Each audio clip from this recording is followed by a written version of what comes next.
Jelang pelaksanaan pemilihan kepala daerah di Kota Lubuk Linggau, media sosial menjadi salah satu media yang dimanfaatkan tim pemenangan para calon wali kota dan wakil wali kota untuk mensosialisasikan diri kepada masyarakat.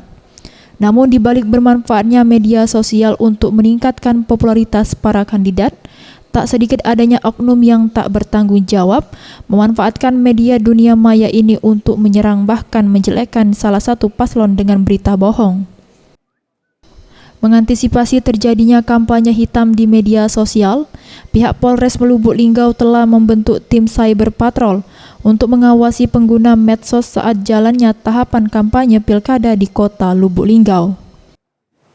Kita akan lakukan penyidikan, proses penyidikan tinggal tergantung.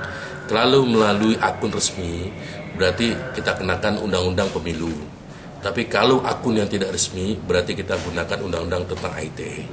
Tentang ujaran kebencian, penyebaran bohong, dan lain sebagainya. Sunandar menambahkan tim cyber patrol Polres Lubuk Linggau saat ini berjumlah 35 orang yang nantinya akan bekerja selama 24 jam secara bergantian untuk mengawasi media sosial di wilayah Lubuk Linggau.